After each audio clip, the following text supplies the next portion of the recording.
Welcome to our final session looking at the book of Hebrews. We've got to that point in the year when it's strictly season, and here's a confession.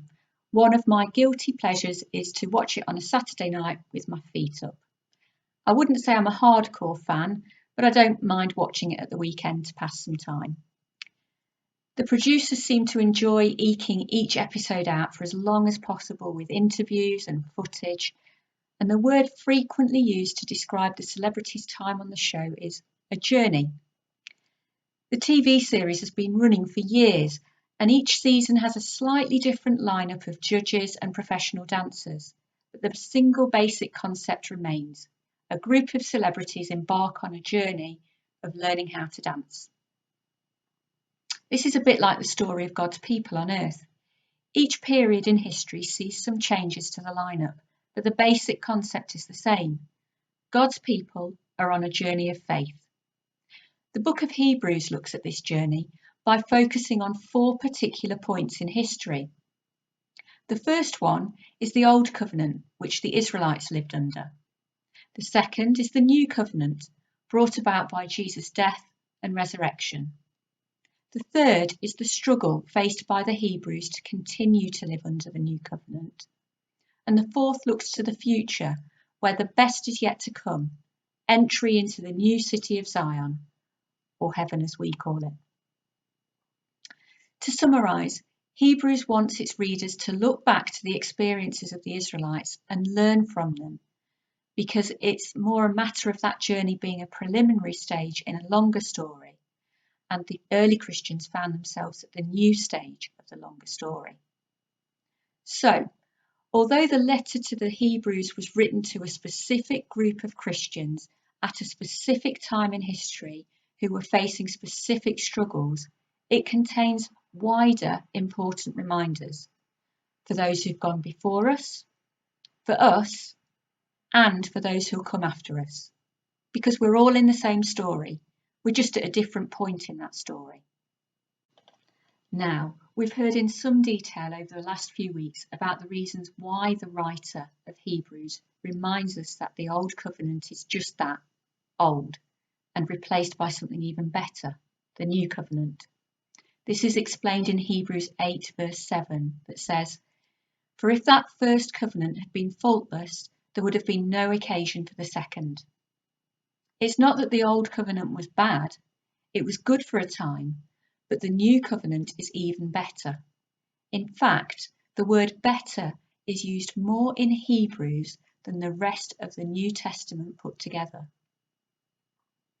So, here's a summary of the developments from the Old Covenant to the New.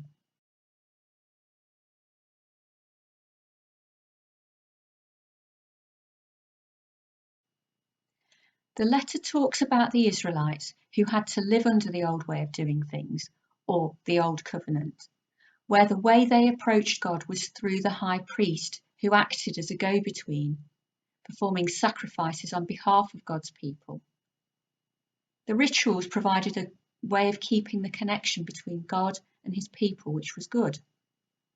But then, through the birth, death, and resurrection of Jesus, God's people, the early church, were able to have a direct relationship with him. And this was and is even better than the old way.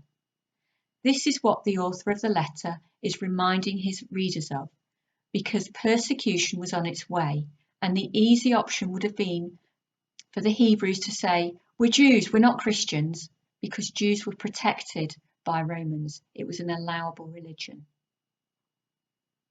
Although it might be easier for the Hebrews to revert to their old ways, the author reminds them that through the sacrifice of God's Son, his people have moved on in their journey of how they relate to him. The hope of the world to come is shown by the Messiah who has burst into the world already, bringing sure signs of the new world that will eventually come. So, if we return to our Strictly analogy, each season's cast also go on a journey together, forming friendships, sometimes for life. Often the professional dancers and their celebrity dance partners strike up what might otherwise be unlikely friendships. Each season's cast end up calling themselves a big family as they experience the highs and lows together, moving through each stage of the competition. Actually, that all reminds me of our experiences as a church family. We're journeying together through highs and lows, through the old routines and facing the new challenges together. As well as the collective journey, the writer to the Hebrews also acknowledges that at any given time during the history of God's people, each individual also has their own journey, and that journey won't always be easy. Again, this has parallels with Strictly. Some have a longer journey than others. Some face difficulties such as injuries, juggling a full-time job with the programme, and all have a gruelling training schedule. So the author of the letter to the Hebrews even comments in chapter 13, verse 22, that he's written a short letter. You think some of our sermons are long. Gives some words of encouragement and some advice, much like the judges in Strictly. He reminds us to persevere through our struggles. For the Hebrews, many of their struggles were bound up with the likelihood they were about to face persecution for their faith. For us, the situation which tempts us to step aside from our journey of faith with Jesus may not be persecution. It might be ridicule at work or school for our faith. It might be coping with the extended period of restrictions because of this pandemic. Or maybe it's the struggle about life and death. Why did that person have to die too soon? Sometimes we won't ever know the reason, but it's important to keep on going. As Karen said last week, the author of Hebrews encourages his readers that we're being cheered on from the sidelines, much like the audience at Strictly. Hebrews 12 verse 1 says, "Such a large crowd of witnesses is all around us. So we must get rid of everything that slows us down, especially the sin that won't let go, and we must be determined to run the race that is ahead of us." Another piece of advice is to make time to rest. When on a journey or in a race, you can't keep the same pace all the time. On an extended journey, you need to factor in periods of rest. And Jackie spoke about the importance of this in our Christian lives some weeks ago, when she explained how Jesus modelled the value of rest. The celebrities in Strictly can't keep a frenetic pace all of the time. They need some downtime, just as we do.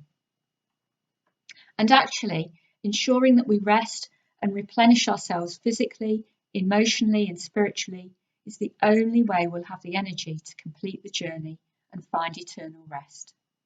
As Hebrews 4, verses 1 to 3 says, "The promise to enter the place of rest is still good, and we must take care that none of you miss out. We've heard the message just as they did, but they failed to believe what they heard, and the message did not do them any good. Only people who have faith will enter the place of rest." While navigating our journey, we also need to have faith, hope, and assurance. All three are essential.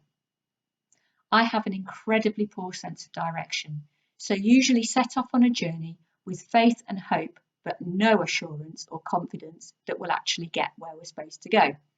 In fact, it's a surprise when we get there. Matthew and I view a journey when we get lost less than 3 times to be a success. On the other hand, if Mum's there navigating for me, I have faith, hope, and assurance that we'll get there. There's a subtle difference. There's never any doubt that we'll get to our destination. And that's what the writer to the Hebrews says in chapter 11, verse 1. Now, faith is confidence in what we hope for and assurance about what we do not see. To have any degree of success, the celebrities in Strictly also need to have all three characteristics: faith, hope, and assurance, or their performances will lose conviction, and the judges and the audience will be quick to notice that. It's the same in our Christian lives. With faith, hope, and assurance, we can continue on our journey because we have a relationship with the Most Holy. As it says in Hebrews 6, verse 19, "This hope is like a firm and steady anchor for our souls." In fact, hope reaches behind the curtain and into the most holy place. What about when we have a wobble? And let's face it, this is only natural. What's the key? Look to Jesus. Did he have an easy journey? Well, let's have a quick recap. Was he tempted to take the easy route? Yep. He asked his Father in the Garden of Gethsemane, Father, if you are willing, take this cup from me. Was he let down by a close friend? Yes, Judas sold him for silver. Did he endure physical suffering? Yes. A Roman crucifixion was one of the most barbaric ways someone could die. Was his death fair? Had he done anything wrong? No.